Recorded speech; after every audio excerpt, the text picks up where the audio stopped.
new contender, a new video by Glass. This is called Every Time the Villain Was Right. Let's get it.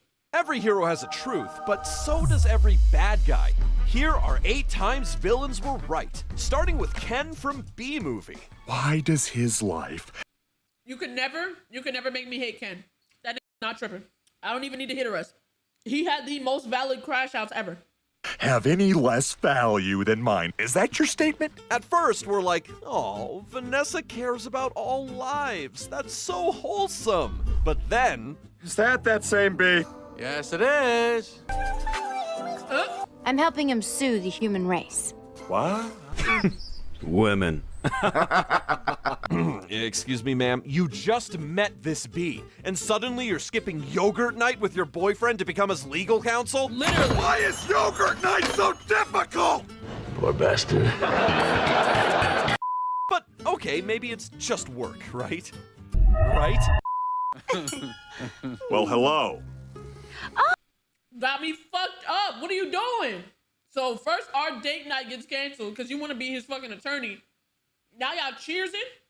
The fuck out my face, bruh. Oh, Ken. Hello. I didn't think you were coming. You're a liar, a cheater, a sinner. I mean, if I came home and found the bee my girlfriend has been spending time with just sitting in my chair... And he's fucking allergic. He's fucking allergic. You're cheating on me with something I'm allergic to that can kill me? Bitch. Clinking glasses and laughing? Yeah, I'd be upset too. Just maybe not this level of upset. I've got issues!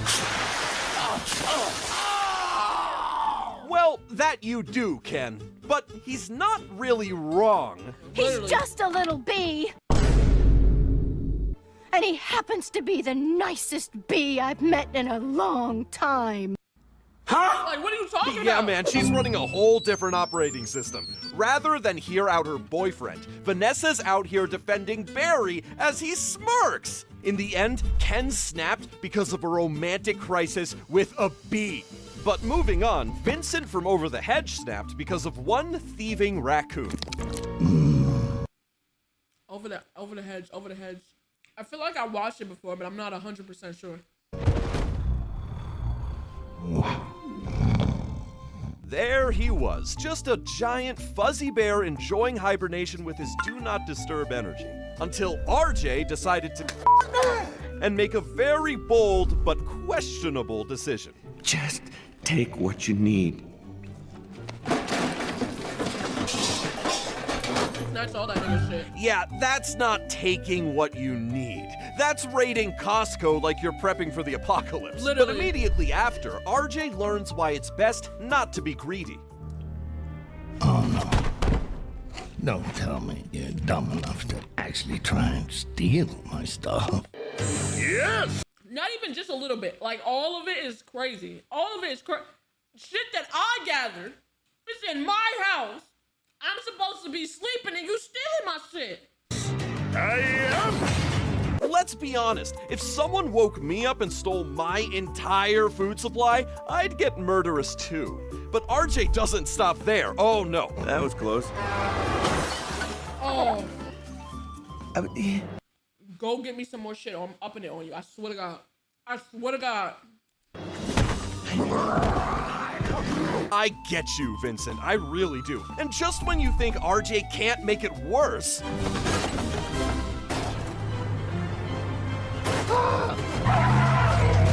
If I had to watch the same food destruction twice, I'd ascend to a whole new level of madness. So yeah, Vincent was terrifying, but at least he was honest about wanting to eat you. Unlike Lotso from Toy Story 3, who looks like a strawberry-scented emotional support teddy. But please call me Lotso. Buzz Lightyear, we come in. Until he isn't. Push them in, all of them. Sir, you smell like fruit. Why are you talking like a mob boss? And to think, all it took for him to become this way was a little girl. But by then, it was too late.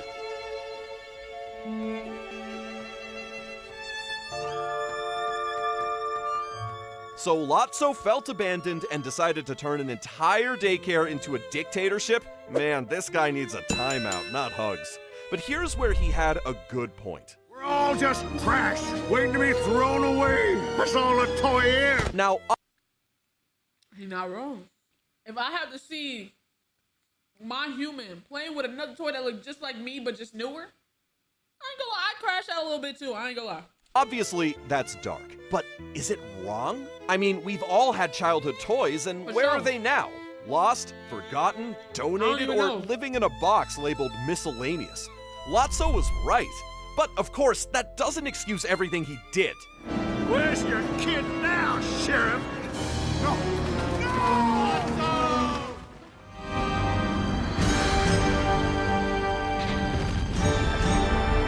Bro went from cuddly to cold-blooded faster than Ken changes outfits. And speaking of cold-blooded...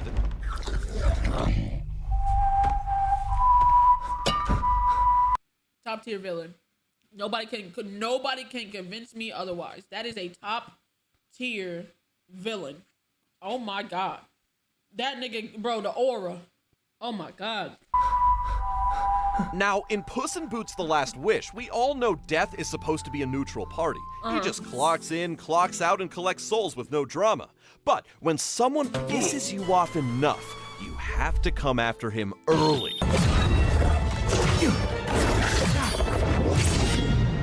What could Puss possibly have done to aggravate death like that, though?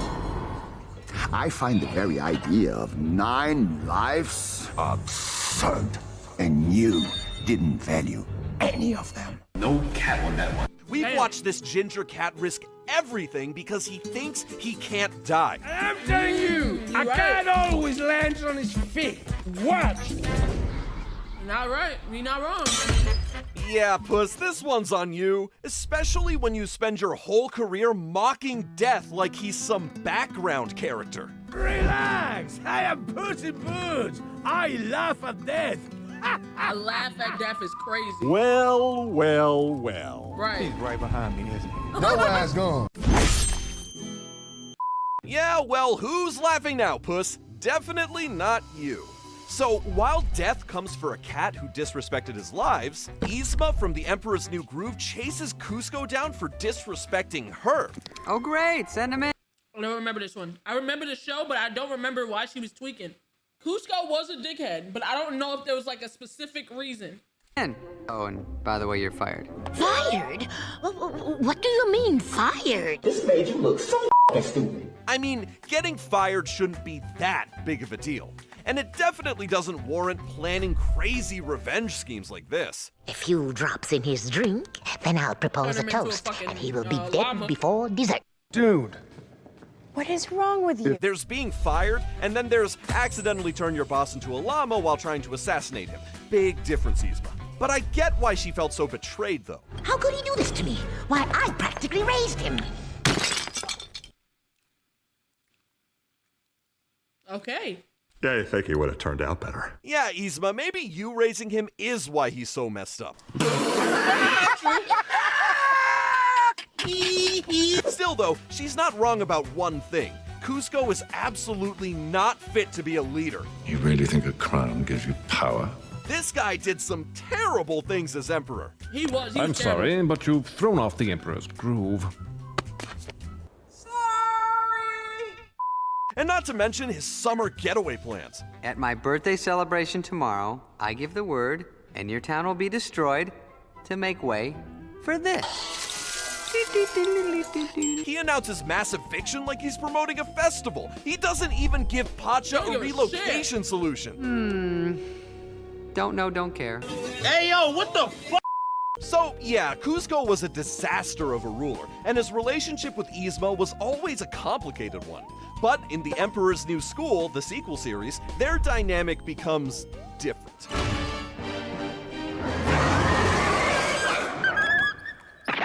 I'm not gonna lie, chat, was y'all a fan of the movie or the show? I think I was more of a fan of the show. I was always watching the show, I ain't gonna lie. Cusco, run before it's too late. Is it me, or is she saving my life? I mean, she does still turn him into things as always, but she's also gotten softer. They're like Tom and Jerry. Both hate each other, but not really. Unlike Yzma and Cusco, though, Syndrome from The Incredibles feels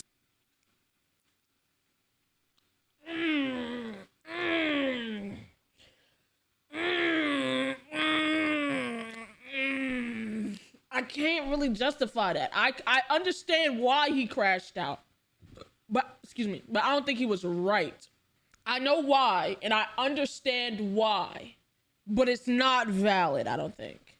actual hatred for his enemy, Mr. Incredible. Am I good enough now? Who's super now? Oh, I just can't wait to be Joe ass.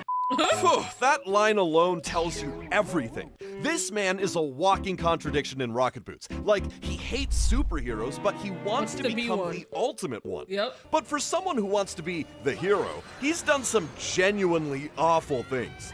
He knew there were kids on that plane, and still he pressed the kaboom button like it was a space bar. And speaking of kids...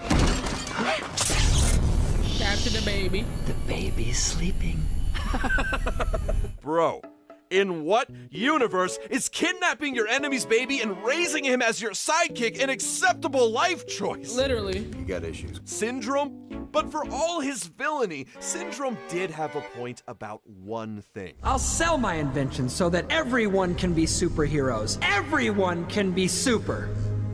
And when everyone's super, no one will be.